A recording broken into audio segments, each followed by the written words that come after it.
नमस्कार, आदाब। मैं हूं मारिया शकील और आप देख रहे हैं मुकाबला। 3 राज्यों के चुनावी नतीजों से एक बात साफ हो चुकी है कि जाति ट्रेडिशनल प्रेडिक्टेबल सेंस में अब नहीं इशू है। आप कहेंगे कैसे? क्योंकि अगर अरिथमेटिक के बेसिस पर जाति का कैलकुलेशन होता तो भाजपा को ये रिजल्ट्स नहीं आता। लेकिन ये भी सही है कि हर बार की तरह 2024 की लड़ाई में जाति एक अहम सवाल होने जा रही है। इसे कायदे से मंडल 2 भी कह सकते हैं। मंडल 1 में जातिगत जनगणना का सवाल नहीं था।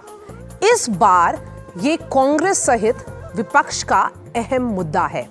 मंडल 1 की काट भाजपा ने कमंडल में खोजी थी।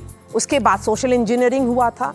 ओबीसी के जो नेता थे पार्टी में, उन्होंने नेतृत्व लिया था। कल्याण सिंह, उमा भारती, विनय कटियार पॉलिटिकल होराइजन पर आए थे।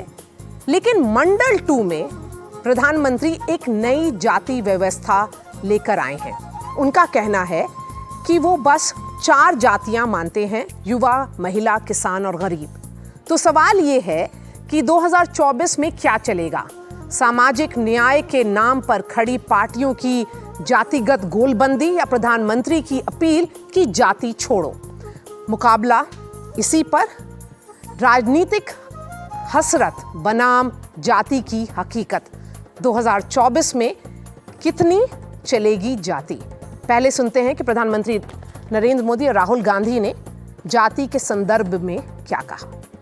सभी समाजों की, सभी समूहों की, शहर और गांव की महिलाएं, सभी समाज के, सभी समूह के, गांव और शहर के युवा, हर समुदाय के, समाज के किसान और मेरे देश के गरीब, ये 4 ऐसी महत्वपूर्ण जातियां हैं जिनका एम्पावरमेंट, उनके भविष्य को सुनिश्चित करने वाली ठोस योजनाएं और लास्ट माइल डिलीवरी। आप ओबीसी की बात करते हैं, उस डेटा को आप पब्लिक कर दीजिए, पता लग जाए देश में कितने ओबीसी हैं, कितने दलित हैं, कितने आदिवासी हैं। अगर सबको भागीदार बनाना है, सबको इस देश की प्रगति में शामिल करना है, तो ये तो मालूम होना चाहिए कि कौन कितने हैं। तो मोदी जी, कास्ट सेंसस का डेटा आप रिलीज कीजिए। ओबीसी वर्ग को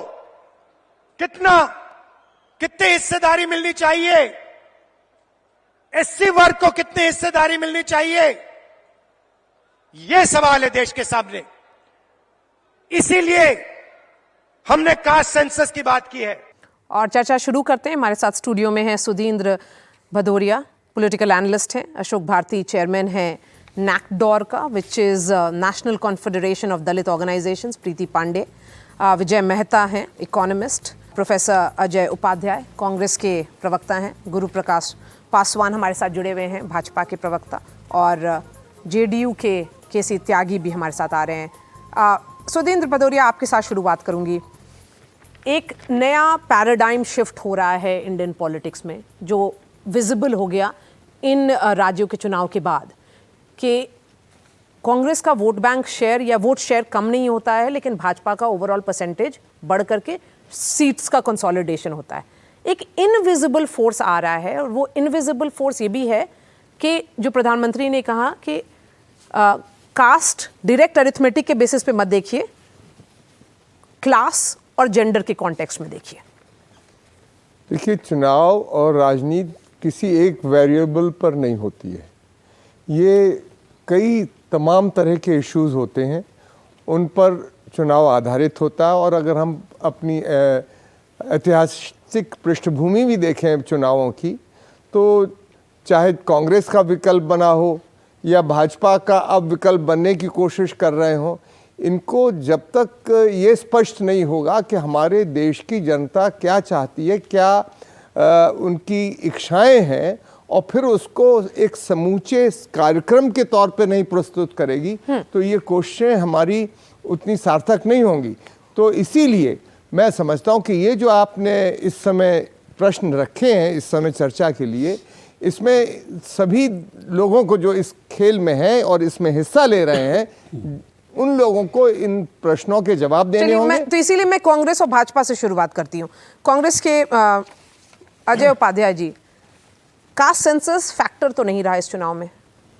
पहली बात कि कास्ट सेंसस की जो भी चीज़ें हों और उस पर समीक्षा और तर्क वितर्क हम कर सकते हैं, लेकिन बड़ी अच्छी शुरुआत आपने की है। अदृश्य शक्तियाँ, ये अदृश्य शक्तियाँ क्या हैं और कैसे काम कर रही हैं इस पूरे चुनाव में। 3 से 4 महीना में स्वयं एक एक क्षेत्र में जाकर के छत्तीसगढ़ के गाँव में घूमा, और छत्तीसगढ़ में आपके भी एनालिसिस, बाकी सर्वे के भी एनालिसिस, पॉलिटिकल पार्टियों के भी एनालिसिस और राजनीतिक कार्यकर्ताओं के भी एनालिसिस यदि फेल हो गए तो ये अपने आप में कोई ना कोई अदृश्य शक्ति तो जरूर काम कर रही है। लेकिन अगर लाभार्थी महिला, उसके अलावा गरीब एक कॉन्स्टिट्यूएंसी भाजपा के लिए है तो वो आप ओवरलुक नहीं कर सकते। नहीं, आप देखिए ना, युवाओं की कंस्टिट्यूएंसी की बात कर रहे हैं। युवाओं के रोजगार का बड़ा प्रश्न है पूरे देश में और क्षेत्रीय स्तर पर भी कई राज्यों में है। हमने रोजगार वहाँ सबसे ज़्यादा दिया, छत्तीसगढ़ में अव्वल है पूरे देश में। बावजूद यदि युवा हमारे साथ नहीं हैं तो ये कौन सी अदृश्य शक्ति काम की? महिलाओं की बात आप कर रही हैं, आप तो खुद इतनी जागरूक महिला पत्रकार हैं। दिल्ली के इस जंतर मंतर पर महिलाओं के साथ क्या क्या हुआ, खिलाड़ियों के साथ मणिपुर में क्या हुआ? नहीं, वो इशू ग्राउंड पर नहीं था। सवाल ये है कि थोड़ा डिस्कनेक्ट है क्या? मैं यही कह रहा हूँ कि यदि वो इशू नहीं था तो फिर ये अदृश्य शक्ति कौन सी काम कर रही है? गुरु प्रकाश पासवान, गुरु, सवाल ये है कि आप लोगों ने भी कास्ट पॉलिटिक्स किया है। ये भी फैक्ट है कि भाजपा बार बार इस बात पे एम्फेसाइज करती है कि प्रधानमंत्री खुद ओबीसी हैं, यूनियन कैबिनेट में ओबीसी का रिप्रेजेंटेशन हाई है। तो जब आप ओबीसी पॉलिटिक्स कर रहे हैं, एक 2014 के बाद जो भाजपा है वो नई भाजपा है जो ओबीसी पर एम्फेसिस देती है, तो ये फिर 4 कास्ट क्या है? देखो मरिया, जो भी चुनाव होते हैं वो चुनाव लिटमस टेस्ट होते हैं। किसी भी लोकतंत्र में सबसे महत्वपूर्ण अगर कुछ है तो वो चुनाव है। और मध्य प्रदेश, छत्तीसगढ़ और राजस्थान का अगर आप आकलन करेंगी तो आप पाएंगी कि कांग्रेस पार्टी और राहुल गांधी जी की जो हिपोक्रेसी थी, जो दोहरे मापदंड थे, वो एक्सपोज हो गए हैं। राहुल जी जहां गए, मध्य प्रदेश कास्ट सेंसस, उनका उम्मीदवार कौन था? कमलनाथ जी, ओबीसी थे क्या? मैं पूछना चाहता हूं। राजस्थान में यही, छत्तीसगढ़ में यही। तो उनकी हिपोक्रेसी और उनके दोहरे मापदंड लोग पहचान चुके हैं। ओबीसी, दलित, आदिवासी, वंचित, गरीब, शोषित, पीड़ित, वो जानते हैं कि देश में उनके साथ कौन खड़ा है। नरेंद्र मोदी जी खुद एक अति सामान्य परिवार में पैदा हुए, एक अति पिछड़ी जाति में पैदा हुए। राहुल गांधी जी नव सामंतवाद को, नियो फ्यूडलिज्म को रिप्रेजेंट करते हैं। उनको लगता है कि आज भी, मरे आपको याद होगा, बिहार में 1977 में बेलची में मैसेकर हुआ था, दलितों का नरसंहार किया गया था। इंदिरा गांधी आई थी और ऐसे हाथ हिला के चली गई थी। दुर्भाग्य है कि 75 साल बाद भी आजादी के राहुल जी को और प्रियंका जी को यही लगता है कि हम आएंगे, हाथ ऐसे हिला देंगे। जिस तरह से लगातार हमारे साथी प्रवक्ता मित्र कह रहे हैं, भाई आय की असमानता, बेरोजगारी और महंगाई, ये मुख्य मुद्दा रहा हमारे भारत जोड़ो यात्रा के दौरान भी, और सभी राज्यों में हमने इन मुद्दों को उठाने का काम किया। जो मित्रों की संपत्ति लगातार बढ़ी और गरीबों की जो संपत्ति लगातार कम हुई है, सबके बीच में है, पब्लिक डोमेन में है। यदि प्रधानमंत्री जी कहते हैं कि गरीबी महत्वपूर्ण मुद्दा है, तो सबसे ज्यादा गरीब तो आपने किया। 27 करोड़ लोग जो है गरीबी रेखा से, बीपीएल से नीचे आए। ठीक है, आपका एक डाटा जरूर कहता है कि 13 करोड़ आगे आए हैं। 13 करोड़ आगे आने के बाद भी 14 करोड़ लोग नीचे हैं। तो ये गरीबी का आलम है। जहां तक बात किसानों की मैंने शुरू की थी चर्चा, किसानों के बारे में 3 काले कानून सबने देखा। सड़कों पर किस तरह से लोग परेशान थे, किस तरह से आपने जो है 27 रुपये आमदनी रह गई है, जो आपने डबल इनकम की बात की थी। तो किसान कैसे आपको साथ दिया, गरीब किसान व्यक्ति कैसे साथ दे रहा है। युवा का आपने नियुक्ति पत्र जरूर दे दिया रोजगार मेला लगा करके। आज भी जंतर मंतर पर जाकर देखिए, सेना में भर्ती होने वाले नौजवान जिनको नियुक्ति पत्र मिली, रेलवे में जिनको नियुक्ति पत्र मिली, धरना पर है। मैं जवाब देना चाहता हूं। ठीक है, गो अहेड। नहीं, देखिए, ये बातें अब सेटल हो गई हैं।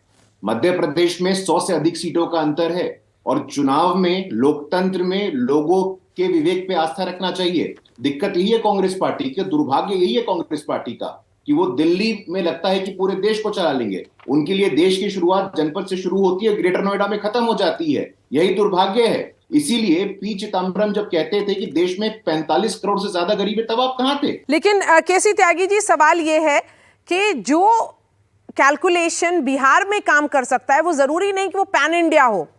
देखिए, बिहार का जो सामाजिक न्याय का, सोशल जस्टिस का मूवमेंट है, बहुत पुराना है। अंबेडकर के बाद डॉक्टर लोहिया, कर्पूरी ठाकुर आदि नेता इस लड़ाई को लंबे समय से लड़ते चले आ रहे हैं।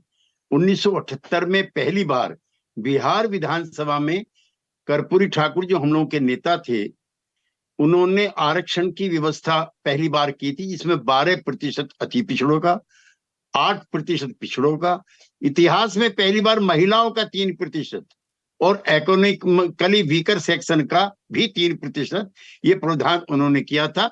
और उस समय उनका विरोध जो आज की भाजपा है, उस समय जनसंघ थी, उसने भी किया, कांग्रेस पार्टी ने भी किया। मेरा कहना यह है कि ये चुनाव के मौके पर दिया जाने वाला भाषण नहीं है, ये निरंतर चलती आ रही प्रक्रिया है। छोड़ करके राहुल गांधी जी को कांग्रेस पार्टी के मुख्यमंत्री के किसी दावेदार ने और प्रदेश अध्यक्षों ने और अन्य नेतृत्व ने भी सामाजिक न्याय के सवाल, जातिगत जनगणना, 50% प्लस का कैप खत्म किया जाए, ये सवाल उतनी प्रकटता से नहीं उठाए जिस तरह से समाजवादी आंदोलन से जुड़े हुए नेता और हमारे नेता नीतीश कुमार उठाते रहे हैं। लिहाजा बिहार में हमें कोई पराजित नहीं कर सकता, लेकिन चुनाव के ऐन मौके पर एक वक्तव्य देने से इन सामाजिक जो एस्पिरेशन ग्रुप हैं, इनको भी अपनी तरफ आकर्षित नहीं किया जा सकता। प्रीति, सवाल यह है कि एक नई व्यवस्था की बात कर रहे हैं प्रधानमंत्री, तो अगर वो व्यवस्था इस इलेक्शन में टेस्ट हुई है, टेस्टिंग ऑफ वाटर्स था, वो भाजपा उस पर सक्सेसफुल रही है और इसीलिए वो आगे बात करेंगे इस पर। देखिए, अभी चुनाव 3 राज्यों का हारने के बावजूद अगर कोई पॉलिटिकल दल इस बात को न माने कि मोदी करिश्मा है, तो ये समझ लीजिए कि 2024 के लिए वो अपने पैर पे कुल्हाड़ी मार रहे हैं। क्योंकि अगर अभी भी आप ये नहीं मानते, अभी भी अगर आप कांग्रेस की ट्वीट उठा के देखेंगे तो अभी 2 दिन पहले आचार्य प्रमोद कृष्ण ने कुछ चीज़ें लिखी, हो सकता है उससे पार्टी के बहुत सारे लोग पसंद करते हो, बहुत सारे लोग उस बात से इत्तेफाक नहीं रखते हो, लेकिन उसमें जिस तरह की टिप्पणी, या कन्हैया कुमार का एक ट्वीट है जिस पे उन्होंने कहा कि ऐसे लोगों को तो कांग्रेस से लतिया के भगाना चाहिए। तो आप जहाँ पे हार रहे हैं, आप उसमें ये आकलन करने के लिए स्वयं आकलन नहीं कर रहे हैं कि हम लोग जो ये हारे हैं उसमें कहाँ कहाँ कमियां रह गई हैं, हम 2024 के चुनाव के लिए किस तरीके से अपनी पूरी तैयारी कर लें। आप इस बात को माने या ना माने, बीजेपी का चुनाव जीतने के लिए सबसे बड़ा जो उनके पास फैक्टर है, मोदी फैक्टर तो है, उससे बड़ा फैक्टर उनके पास ये है कि उनके पास संगठन है। विजय मेहता, यहाँ पे क्लास की बात हो रही है, एस्पिरेशनल क्लासेस हैं, महिला की चर्चा करें, यूथ की चर्चा करें, फार्मर्स और गरीब, ये एस्पिरेशनल है। सब लोगों को एक इस बात का उम्मीद रहता है कि आगे बढ़ेगी जिंदगी, और इसीलिए उसमें एक चीज बस रनिंग थीम है, लाभार्थी हैं। यूथ जरूर लाभार्थी नहीं होगा, लेकिन बाकी 3 हैं।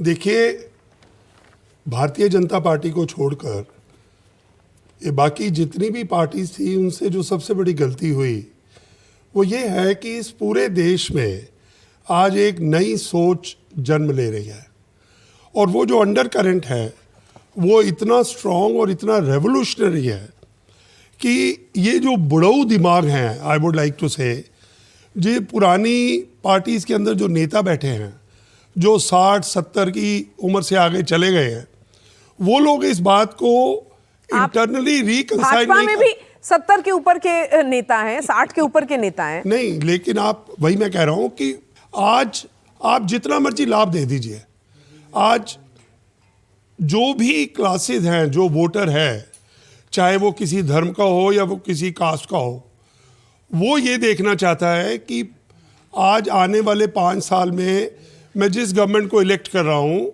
उसकी पॉलिसी किस तरफ इंडिकेट कर रही है। क्या मेरा आर्थिक विकास होगा, not as an individual but as a nation.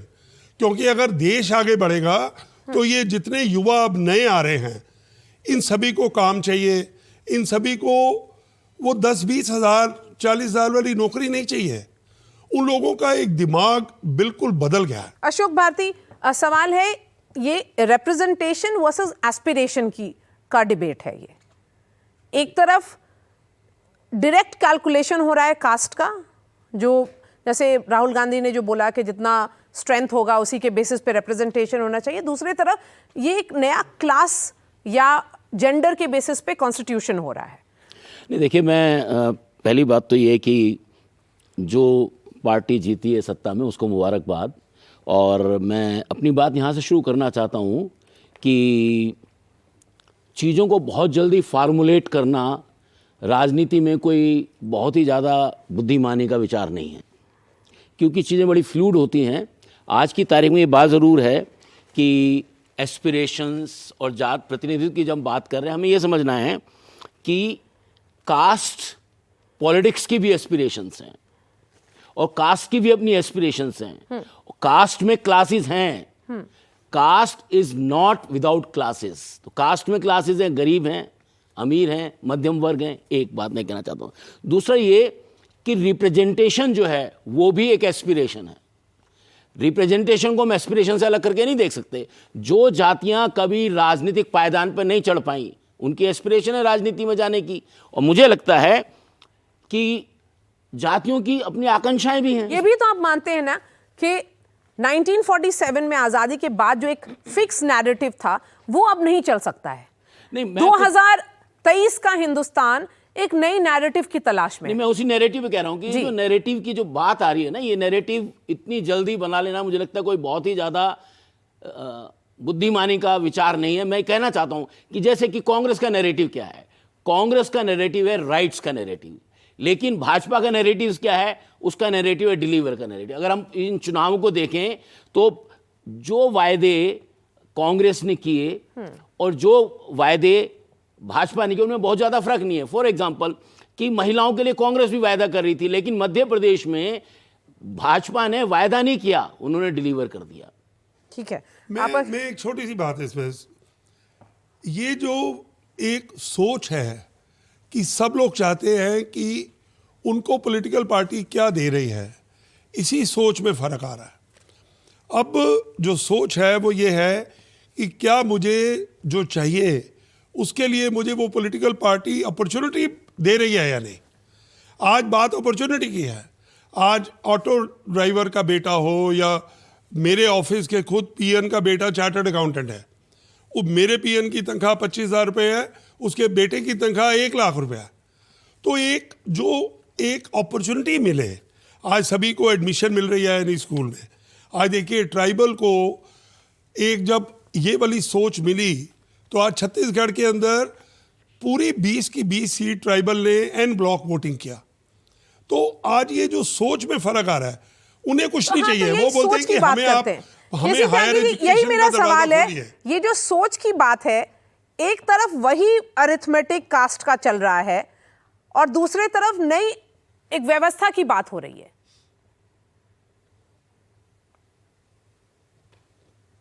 केसी त्यागी जी, देखिए इसमें बड़े भारी कंफ्यूजन आज की तारीख में हो गए हैं।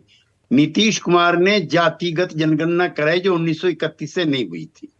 ये कर्नाटक में भी प्रयास किया, कई और जगह प्रयास किया,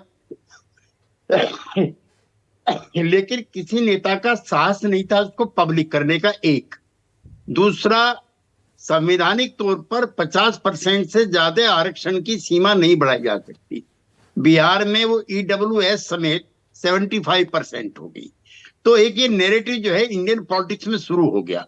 अब इसको एक भी पार्टी, पासवान जी की पार्टी का भी साहस नहीं है पब्लिकली कहने का कि 50% प्लस का कैप हम नहीं बढ़ाएंगे। एक जातिगत जनगणना, इनके 3 मंत्री हैं, अनुप्रिया पटेल, रामदास अठावले और पारस पासवान। तीनों के तीनों अपनी सरकार के नेताओं के खिलाफ कह रहे हैं कि जातिगत जनगणना होनी चाहिए। इनकी जितनी भी सहयोगी पार्टी हैं, जितनी भी हैं, उत्तर प्रदेश में अपना दल हो, राजभर की पार्टी हो, चौहान की पार्टी हो, माझी की पार्टी हो, शिवसेना हो, एनसीपी का, एक पार्टी नहीं जो नहीं कह रही है कि जातिगत जनगणना नहीं हो रही है। अब इन 3 राज्यों के चुनाव आए, उसमें मेरे कांग्रेस के मित्र को एक सेकंड अच्छा नहीं लगेगा, इन्होंने अगर इंडिया गठबंधन के नीचे चुनाव लड़ा होता तो ये नतीजे नहीं होते, और 2024 की जो राह है वो भी और आसान दिखती। इनकी पराजय में आपका ये भी कहना है कि चुनाव इंडिया ब्लॉक की तरह होना चाहिए था, जिस तरह से आपने चुनाव लड़ा। जैसे मध्य प्रदेश में कमलनाथ जी ने बोल दिया कि सपा का क्या है जमीन पर, वो क्यों आकर के टिकट मांग रहे हैं, वो भी एक दिक्कत थी। केसी त्यागी जी, सुधींद्र भदौरिया कुछ बोलना चाह रहे हैं। देखिए, जो त्यागी जी ने कहा उसका सबसे बड़ी बात तो इससे एक ही चीज़ निकल के आती है। वो खुद कह रहे हैं कि कोई भी ऐसा दल नहीं है जो सामाजिक न्याय नहीं चाहता। बात सामाजिक न्याय की सब कर रहे हैं, पर मैंने जो शुरू में कहा और फिर मैं ये फिर से रेखांकित करते हुए दोहराना चाहता हूँ कि इनके पास रणनीति क्या है। चुनाव जीतने की रणनीति जब तक वो नहीं स्पष्ट होगी, और देखिए कांग्रेस पार्टी सन 47 से लेके सन 77 तक 30 वर्ष तक एक छत्र रही शासन में, पर वो हटी जब सब विपक्ष एकजुट हुआ। इसी प्रकार से अगर इनके पास कोई एक सशक्त रणनीति नहीं होगी हटाने के लिए, आप राजस्थान को उदाहरण के तौर पे लीजिए। बीजेपी का वोट है 42%, कांग्रेस का वोट है 40%, पर कांग्रेस किसी से बात ही नहीं करना चाहती है। तो जब तक कि विपक्ष संपूर्ण रूप और ये भी आप मानेंगे, और केसी त्यागी जी भी शायद इस बात पे अग्री करेंगे, कांग्रेस ने कभी कास्ट की पॉलिटिक्स की नहीं है, इन द सेंस के ओबीसी पॉलिटिक्स तो उन्होंने की नहीं है। तो ऑल ऑफ अ सडन अगर कास्ट सेंसस की बात करती है कांग्रेस। मारिया जी, मुझको कास्ट की पॉलिटिक्स शब्द पे ऐतराज है। ये पॉलिटिक्स है सोशल जस्टिस की, जो सदियों से, 47 से नहीं सदियों से, जिनकी राजकाज में हिस्सेदारी नहीं, जिनको पद नहीं मिली, जिनको प्रतिष्ठा नहीं मिली, जिनको पैसा नहीं मिला, जो तनहीन मनहीन धनहीन लोग हैं, उनकी हिस्सेदारी होनी है। और क्या 75 वर्षों जो अमृतकाल पीरियड चल रहा है पासवान जी का, क्या इन वर्गों को जानने की इच्छा नहीं है कि इनके लिए कितनी योजनाएं बनी? गुरु प्रकाश पासवान, इनका जवाब दीजिए। इनका एम्पावरमेंट कितना हुआ? सर मैं जी शिक्षा में, नौकरियों में। देखिए, केसी त्यागी जी हमारे बहुत वरिष्ठ हैं और मैं बहुत ध्यानपूर्वक इनकी बातों को सुनता हूं। आपने 1990 के भाषण का जिक्र किया, लेकिन आप शायद ये बताना भूल गए या जानबूझ के नहीं बताया कि राजीव गांधी जी ने सदन के पटल पे मंडल कमीशन की सिफारिशों का विरोध किया। मैं समझता हूं आपकी कुछ मजबूरियां हैं, नंबर 1। नंबर 2, नीतीश कुमार जी को सामाजिक न्याय का मसीहा घोषित किया जाता है। मरिया, अभी पिछले हफ्ते महादलित मूसहर समाज से आने वाले जीतन राम मांझी के लिए तू तड़ाक बोलना ये उपयुक्त है क्या? मूसर समाज से आता है व्यक्ति, इतिहास में पहली बार उस समाज का व्यक्ति मुख्यमंत्री बनता है, तुमको हम बना दिए, तुम डिजर्व नहीं करते थे, ये बोलना ठीक है क्या? अभी नीतीश कुमार जी ने भीम संसद का कार्यक्रम किया था, पटना में बहुत बड़ा कार्यक्रम किया था, उस मंच पे कितने दलित थे मैं पूछना चाहता हूं। दलित के नाम पे दलित का कार्यक्रम आप करेंगे, और अशोक भारती जी शायद सहमत होंगे इससे। दलितों के नाम पे कार्यक्रम किया, मंच पे कौन कौन था? विजय चौधरी जी दलित हैं क्या? मंच पे कौन कौन था? ललन सिंह जी दलित हैं क्या? नीतीश कुमार जी दलित हैं क्या? देखिए, सवाल ये नहीं है, आपने बहुत अच्छा सवाल उठाया है मरिया, मैं आपका स्वागत करता हूं। एस्पिरेशन, महत्वाकांक्षा क्या है आपका? और महत्वाकांक्षा आखिरी पॉइंट मरिया, मैं एक तो बहुत कम समय दिया है आपने। देखो, एस्पिरेशन से ही मैं बताना चाहता हूं, भारत में एस्पिरेशनल डिस्ट्रिक्ट्स है, ये वही एस्पिरेशनल डिस्ट्रिक्ट हैं जिसमें से 26 डिस्ट्रिक्ट में भी चुनाव हुआ था, मध्य प्रदेश, छत्तीसगढ़ और राजस्थान में। 2/3 एस्पिरेशनल डिस्ट्रिक्ट में भारतीय जनता पार्टी प्रचंड बहुमत से जीती है। आप सिंबोलिज्म नहीं कर सकते हैं, संकेत की राजनीति नहीं कर सकते हैं, संकेत प्रतीकों से आगे बढ़िए। आपने सीताराम केसरी जी को अपमानित किया, आपने सह लिया। बाबू जगजीवन राम का क्या हर्षित किया, आपने देख लिया। बाबा साहेब अम्बेडकर का देहांत होता 1956 में, 4 दशक से ज्यादा, 40 साल से ज्यादा समय लग जाता उनको भारत रत्न देने में, तो आपको क्या लगता है? चलिए, शॉर्ट ब्रेक, एक छोटा सा ब्रेक लेते हैं और फिर वापस आते हैं, इसी बात पर चर्चा जारी रहेगी।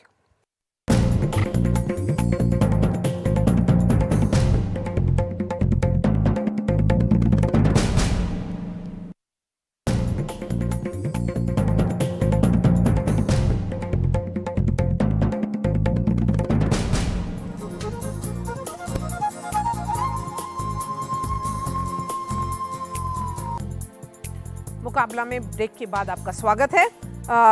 अजय उपाध्याय जी, आपके सारे इंडिया ब्लॉक के सहयोगी आप पे सवाल उठा रहे हैं। देखिए, सवाल उठाना उनका जायज़ है, हमारे साथी हैं, साथी को सवाल उठाना चाहिए, लेकिन इस सच्चाई को उनको भी स्वीकारना चाहिए कि मध्य प्रदेश, छत्तीसगढ़, राजस्थान, तेलंगाना और बाकी राज्यों में जहाँ पे कांग्रेस मजबूत है, वहाँ यदि चुनाव वो लड़ती है और भाजपा को हराने का प्रयास करती है, तो मुझे लगता है उसमें सहयोगी की भूमिका बाकी साथियों को निभानी चाहिए, और कई साथियों ने निभाई भी है। दूसरी बात, हमारे साथी अभी मंडल आयोग के संदर्भ में बोल रहे थे, सबको पता है मंडल के साथ कमंडल किसने उठाया था, किसने उस सिफारिश को नहीं चाहते थे कि लागू हो, और वीपी सिंह की सरकार ने जाकर के फाइनली उसको लागू किया, और पूरा देश देख रहा है कि उसके नतीजे क्या हैं। जहाँ तक बात जातीय अस्मिता और जातीय पहचान की कर रहे हैं एस्पिरेशनल क्लास के साथ, तो जातीय पहचान राजभर की क्या है, निषाद की क्या है, माझी की क्या है? आप तो यही दिखाना चाहते हैं, तो ये दोहरा विरोधाभास नहीं चलेगा। या तो आप गरीबों के साथ हैं या आप किसी जाति वर्ग विशेष के साथ हैं। आदिवासी की बात आई है अभी, छत्तीसगढ़ के आदिवासी क्षेत्रों में हम सब जान रहे हैं कि वहाँ आदिवासी क्षेत्रों में यदि आप आदिवासी अस्मिता की बात कर रहे हैं, तो दूसरी तरफ वो गरीबी और बेरोजगारी और महंगाई की बात नहीं कर पा रहे हैं। डिस्ट्रिक्ट्स की जो बात गुरु कर रहे थे, उसका डेटा एकदम साफ तौर पे दिख रहा है कि अदृश्य शक्तियां जो आपने कही है ना, ये इस पर चर्चा होगी।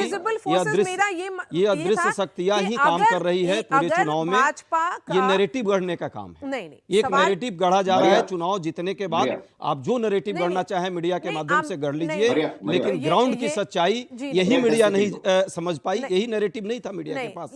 मध्य प्रदेश में इतना गैप क्यों था, छत्तीसगढ़ में इतना गैप क्यों था? सवाल है कि आप हार चुके हैं चुनाव। ह्यूमिलिटी से एक्सेप्ट करना चाहिए। हम तेलंगाना में जीते भी हैं, ह्यूमिलिटी से एक्सेप्ट करना चाहिए। नहीं, विनम्रता के साथ स्वीकारता हूँ। 10 सेकंड दे दीजिए मुझे। आप ग्राउंड में जाती हैं, आप रोज न्यूज पढ़ती हैं। अगर ये गठबंधन, इंडिया का जो गठबंधन था, मैं कह रही हूँ कि कोई ऐसा प्रदेश क्यों नहीं ये मिलके चुनाव लड़े, क्योंकि आपस में सबका कंपटीशन है भैया, सब पीएम है, पीएम का चेहरा सब है। अगर क्यों नहीं ऐसा होता कि बंगाल में अगर चुनाव लड़ना है तो जहां पे कुछ ऐसी सीट जहां कांग्रेस जीत सकती है, वहां पे कांग्रेस को लड़ा लें, सीट शेयरिंग कर लें। कोई भी अपने प्रदेश में बाहर के किसी प्रदेश के पॉलिटिकल पार्टी को एंट्री ही नहीं देना चाहता, तो गठबंधन किस बात का? गठबंधन से ज्यादा राजनीति नहीं, राजनीति की यहाँ पे बात चल रही है, और बात चल रहा है कि 2024 में कौन सा नैरेटिव सक्सेसफुल रहेगा, रिप्रेजेंटेशन का या एस्पिरेशन का। मैं अब आपके पास आऊंगी अशोक भारती जी। आपने एक बहुत इंटरेस्टिंग बात ये बोली कि जो रिप्रेजेंटेशन है उसमें भी एस्पिरेशन होता है, लेकिन क्या समय नहीं आ गया कि जिस रिप्रेजेंटेशन की बात जो ट्रेडिशनल वे में चलती आ रही है उसको नए तरीके से री इमेजिन किया जाए?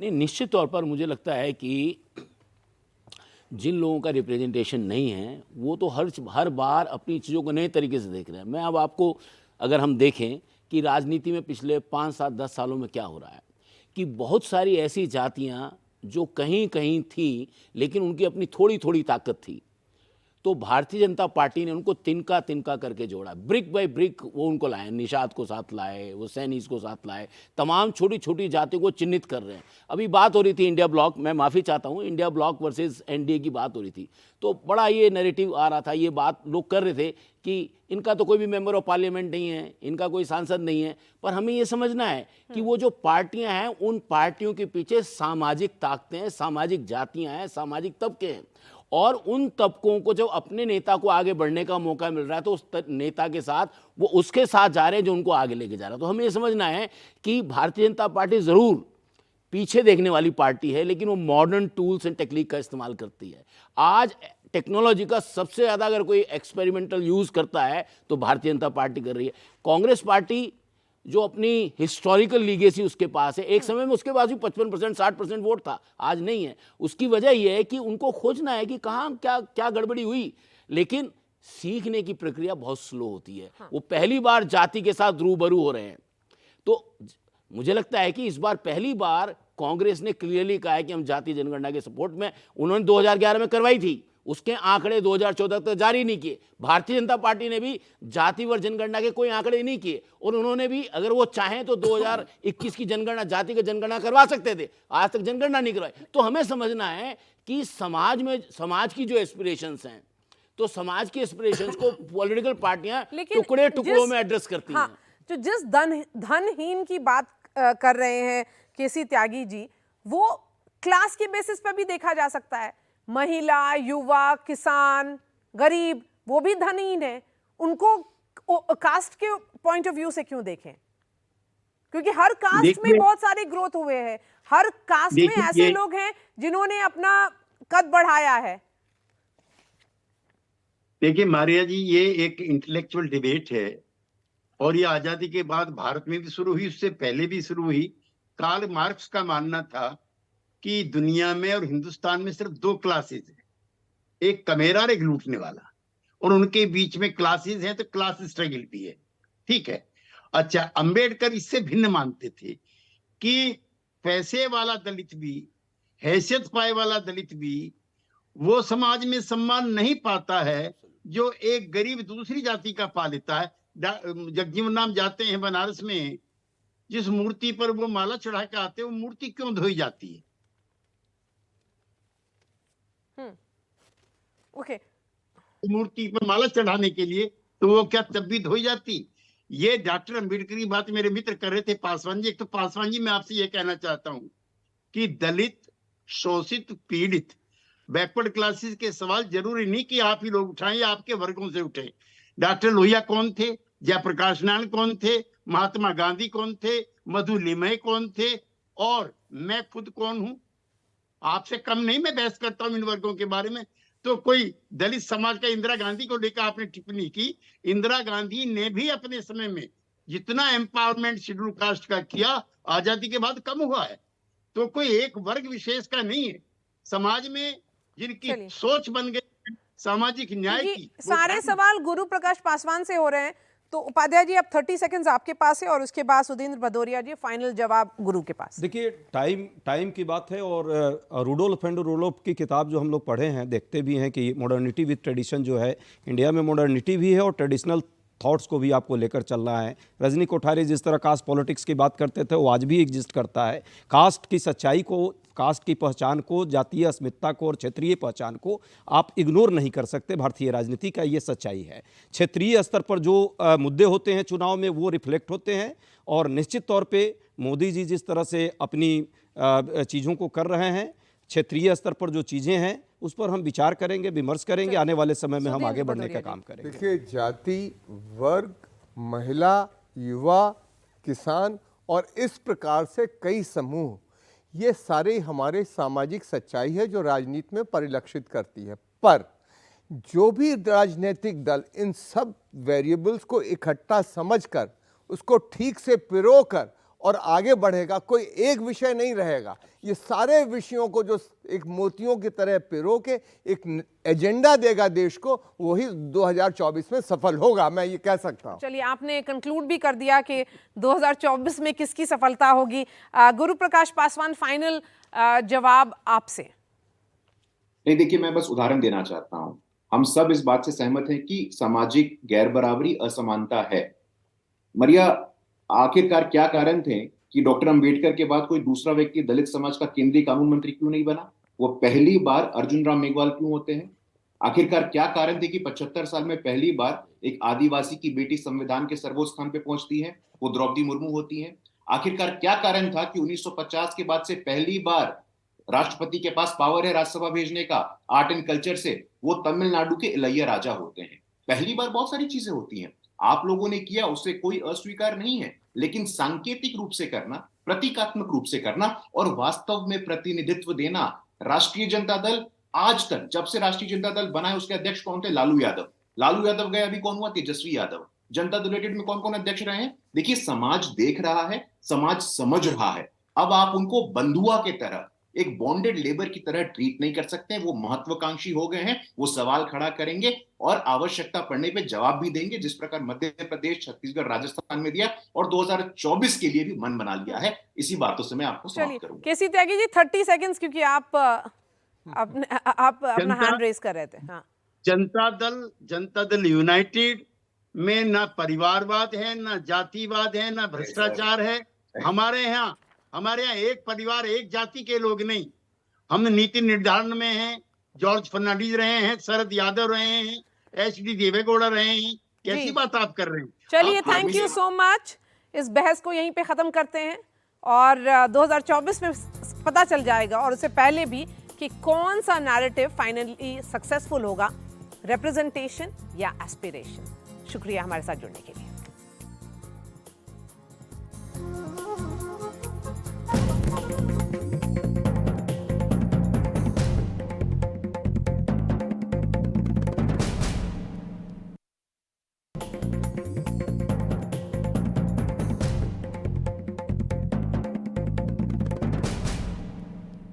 नैरेटिव की जो बात आ रही है ना, ये नैरेटिव इतनी जल्दी बना लेना मुझे लगता है कोई बहुत ही ज़्यादा बुद्धिमानी का विचार नहीं है। मैं कहना चाहता हूं कि जैसे कि कांग्रेस का नैरेटिव क्या है, कांग्रेस का नैरेटिव है राइट्स का नैरेटिव, लेकिन भाजपा का नैरेटिव क्या है, उसका नैरेटिव है डिलीवर का नैरेटिव। अगर हम इन चुनावों को देखें तो जो वायदे कांग्रेस ने किए और जो वायदे भाजपा ने किए उनमें बहुत ज़्यादा फर्क नहीं है। फॉर एग्जाम्पल कि महिलाओं के लिए कांग्रेस भी वायदा कर रही थी, लेकिन मध्य प्रदेश में भाजपा ने वायदा नहीं किया, उन्होंने डिलीवर कर दिया।